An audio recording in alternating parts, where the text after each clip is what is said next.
So it's not a question of, does the survival impulse arise? It's not a question of, do you get scared? It's not a question of, do you have resistance? It's not a question of any of that. It's a given that you have resistance. It's a given that you get scared. It's a given, you see.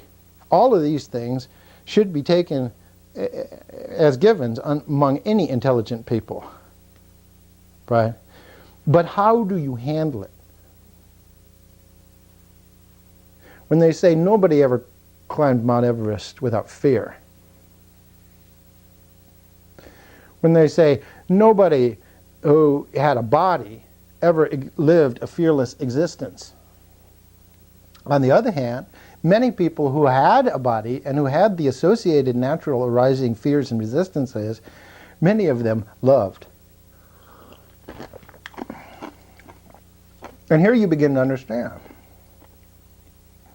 What accrues to your credit is not that you did something that was easy for you. In fact, quite the contrary. What accrues to your credit is that you did something in spite of the fact that it was difficult for you to do with that.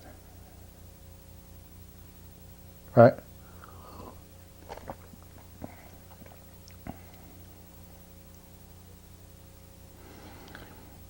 So I kept saying to people, if I was as cool as you guys like to think I am, then I would not be half as cool as I am.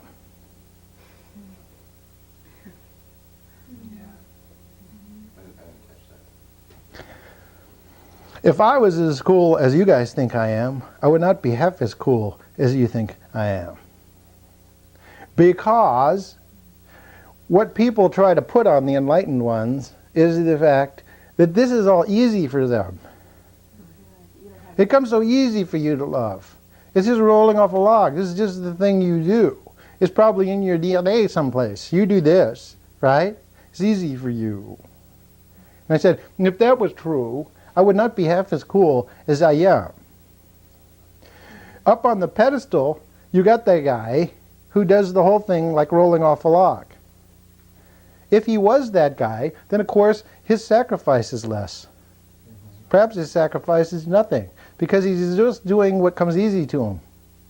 And what is that in the way of loving? However, if you look at the teacher or the enlightened one or elder as a human being, which they actually are, then you're looking at them realistically, and you begin to understand that they are just like you, and the only difference is with your fears and your inhibitions and your concerns, they are living a loving life. On the basis of their own animal reality, they are transcending it in order to do what you see them doing. They are not doing it easily. They are doing it deliberately. They are doing it even though they have to go through the discomfort that you would be going through if you were doing what they were doing. But they are doing it anyhow. You see? And that's what makes them cool.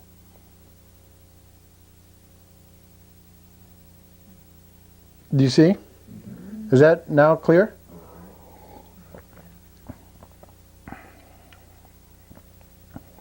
So to emulate what the elders are doing or what the enlightened ones are doing, what the teacher is doing, you do not have to first manifest a body that couldn't give a shit less and throws itself at anything without any care and concern and then start doing it.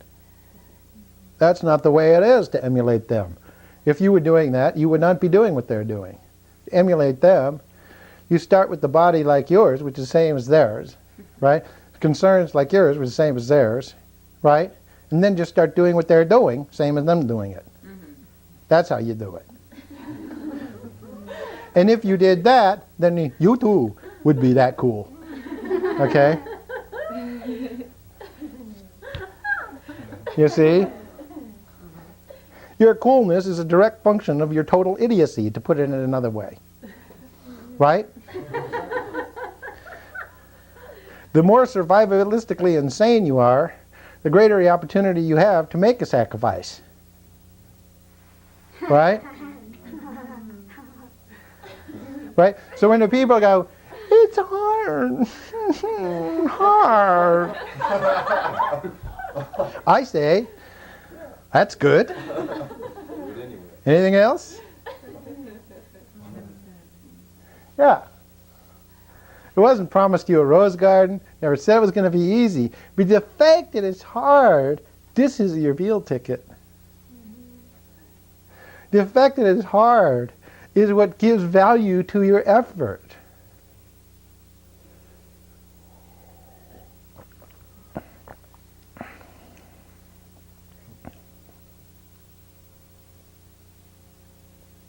Otherwise, if it was easy and you did it, what rational, sane people or group of people would give you much in the way of credit for your action? You see? No quorum or adjudication board of any type or clipboard in any way or list would any impossible pen or otherwise computer would in any way be able to chalk up much validation on that deed.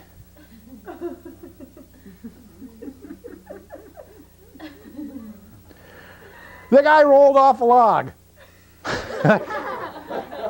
Okay, fine. 0.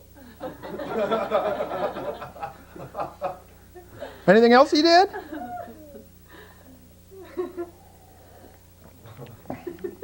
Well, he did a really hard thing. 14,371. Anything else? Rolled off a log. 0. Anything else? Did a pretty hard thing. 3,022. Right?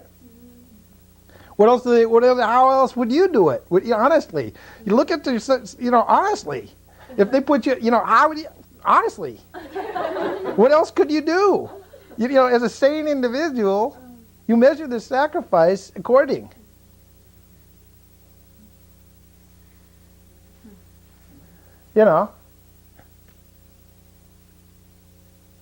They always say, consider the source. Well, this brings new meaning to this idea, right? Consider the fact that the one-legged guy walked across town to bring you flowers. Consider the source.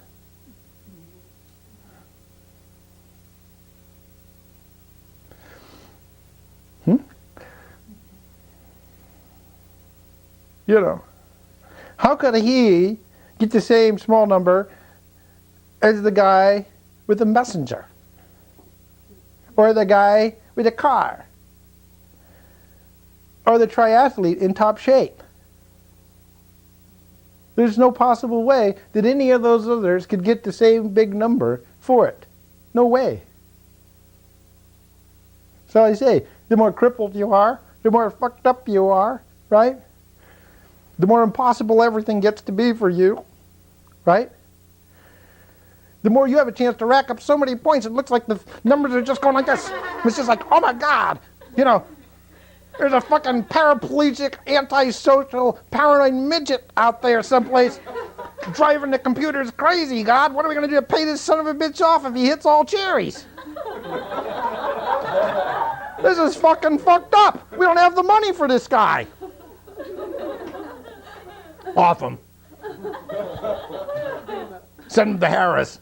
We can't have it shit over here. This guy's threatening the Royal Bank account. That's not it. They got printing press. It's not a problem. But you know what I'm saying? The logic is good, even if the thing is a little overdrawn. Right? They're not stinting. They don't have a problem coming up with the goods for you. It's not that. It's incredible what heaven can deliver. Huh? They can deliver on every promise made.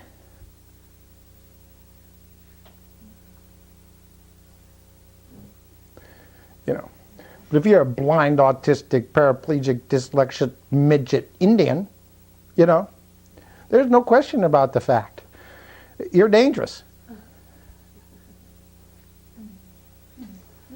If you could somehow drool over the sidewalk, I love you.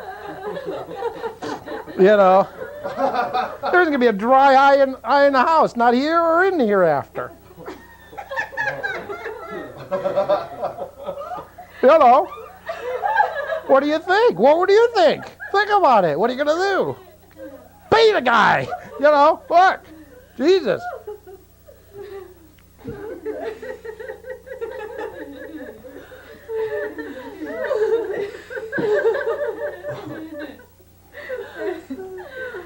Kept evaporating off the asphalt on him before the beloved walked by, right? Had to do it over and over and over and over and over. Till finally it was really overcast. You know. Got it out there and she read it. Whoa. Hey, you had to do it 150 times to get an overcast day to last long enough. And she walked by. Jesus. They hear about this shit, you know. You're going to be canonized.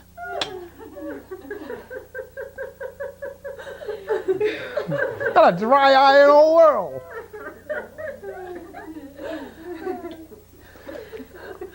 You have to be Japanese to understand virtue.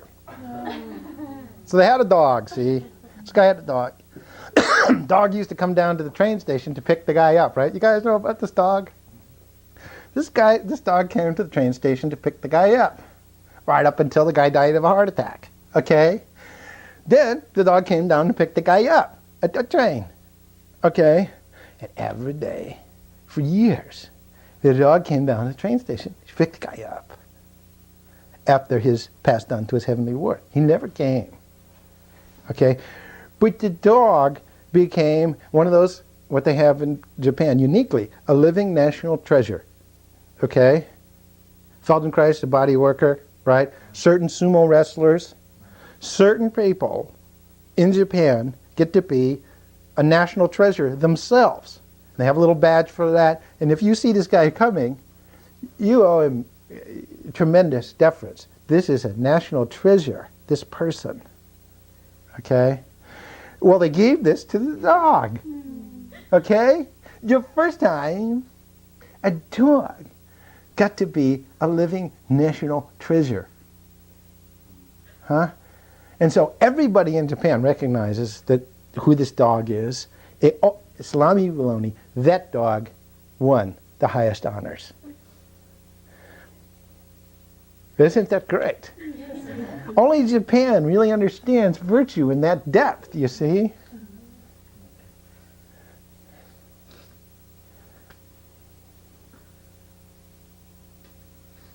This is the country where a whole family will go out for an afternoon on a Sunday to look at the cherry blossoms. And they will literally sit there on a bench and look at the cherry blossom tree. And they'll sit there and they'll get out their cameras. They'll take all kinds of pictures of the cherry blossoms. Right? They've got to do it. This is God's beauty. The cherry blossoms are a national treasure in themselves, in that sense.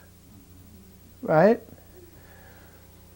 Right? So there's a country that has a value system that we really, right, need. You know, that would be a fulfilling afternoon activity.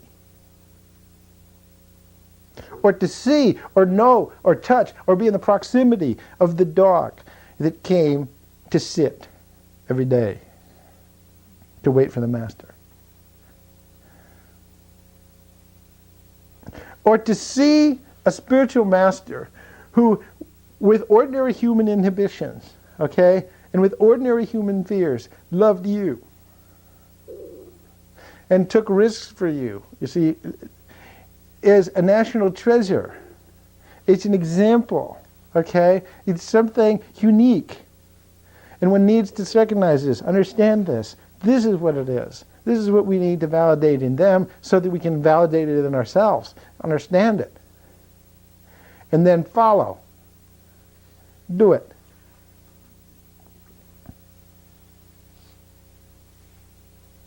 Not with the idea that it's going to feel good to do that, not with the idea that I'll get my rewards in heaven when I do that, not with the idea, but actually, moment to moment, this would benefit that person. That's it.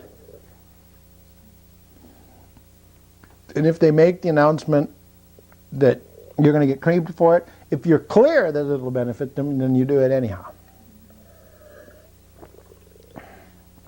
And that you yourself become a national treasure, and you yourself become a real valued player in this world, and you yourself spread joy wherever you go. Because you are living beyond the animal. Just as this dog was living beyond what dogdom really is about, or ought to be, or is considered to be. Right?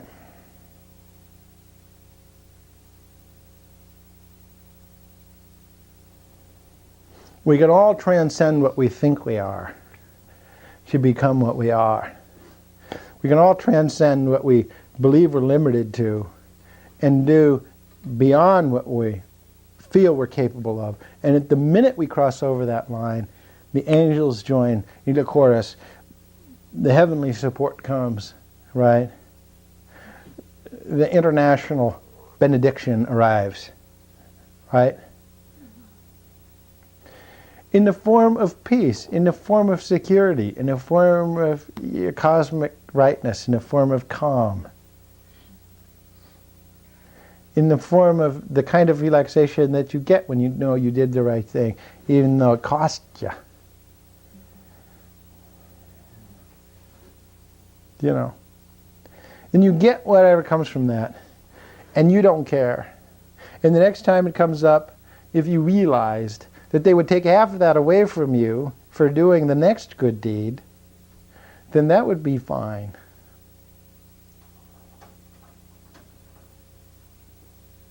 Then you would still be Muhuchna, and you would be out there doing the same damn thing at a cut and pay, or even though you had to pay for it. Right? You had to pay them to help them. And then you had to be hated in the process. Right? Fine. As soon as it stops working for them, I won't do it no more.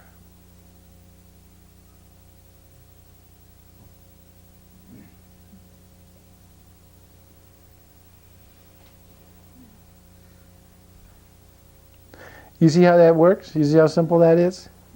It's so simple. It's so pure. It's so perfectly focused on its objective. So when you think of it, and you understand your adversities in your attempts to be a loving person, right? Understand, am I staying the course? Has the price gotten too much for me? Have I bailed out of the game? Because it got to the part about the rock on the head? Huh? I know that somewhere, someone wants to know about me. Someone is looking at me. Someone is wondering what I'm going to do now that they just raised the stakes on me. Right?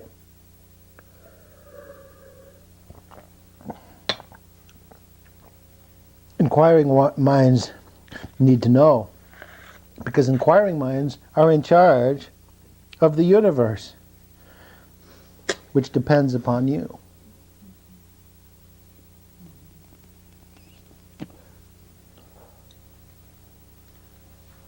And the relationships and the people whose lives will be changed in the short run and in the long run by that particular sacrifice that you have the opportunity to make at your choice points. At every moment when you come to consciousness confronted with a decision. Yes or no? Still playing? Still on?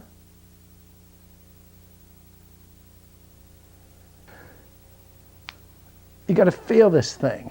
Feel what it means to make a sacrifice. Never mind who you are. Never mind where you are. Never mind what your limit is. It doesn't make any difference. It's just that if you transcend that, you start accumulating points like crazy.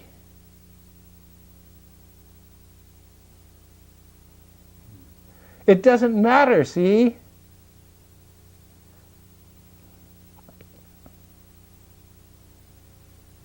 You know.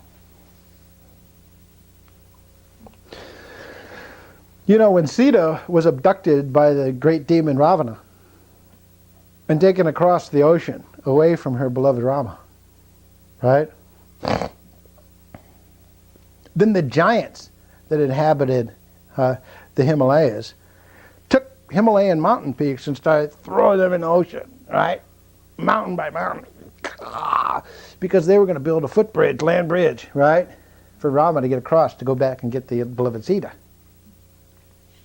And then, you know, on the beachhead there was the chipmunk. Rolling in the sand, rolling in the water. Rolling in the sand, rolling in the water. Rolling in the sand, rolling in the water. Right? Adding to the beachhead. Right? Little by little. Right? You know. So the people in heaven were going, look what the fucking giants are doing. They're throwing in the mountain of Eek. And then that adjudicator goes, yeah, but shit, look at that chipmunk. Jesus Christ. We're going to have some trouble paying this asshole off. This is big. Fucking working at 104% capacity. Adding shit to the beachhead. But God, you know, he hates salt water. You know. That's it. Risking life and limb over here. What if there's a wave? You know? Giants, hey, 75% capacity. You know, Lou Ferrigno. Big deal. 2 points. You know, chipmunk. 17,022 points. Right? You know, 104%. What an effort.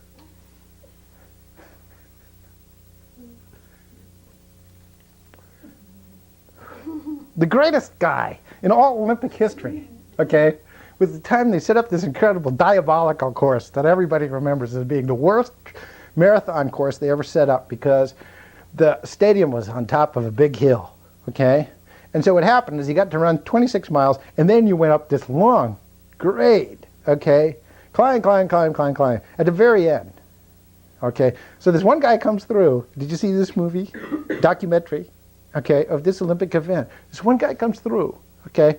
And there's a tunnel. You know, it was like when the football players come out, they come out through the tunnel in the stadium.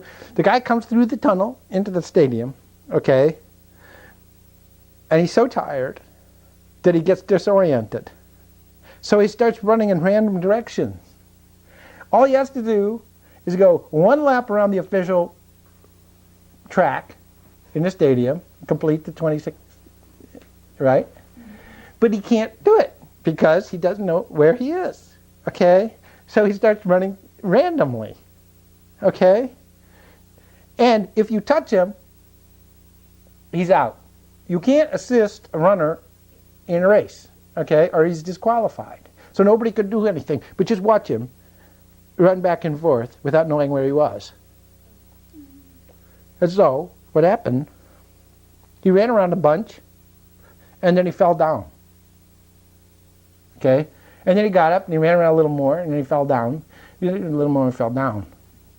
Pretty soon, you saw he could not finish the race. This guy is the champion of all time. And he lost the race, and he never even finished the race.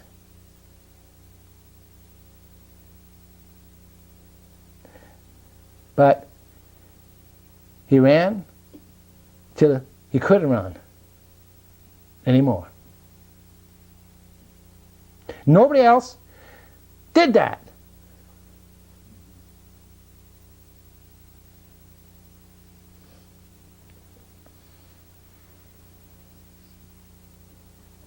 What a runner.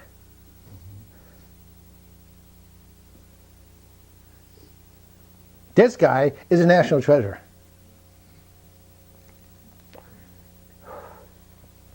And throughout all history, as long as there's a copy of that film, everybody ought to know this guy is a runner. Right? This guy is the all-time champion of all Olympic champions.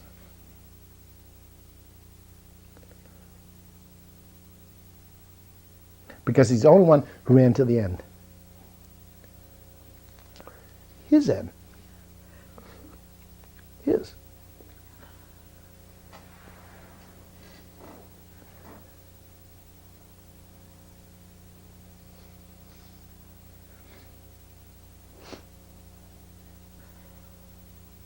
Thank you very much.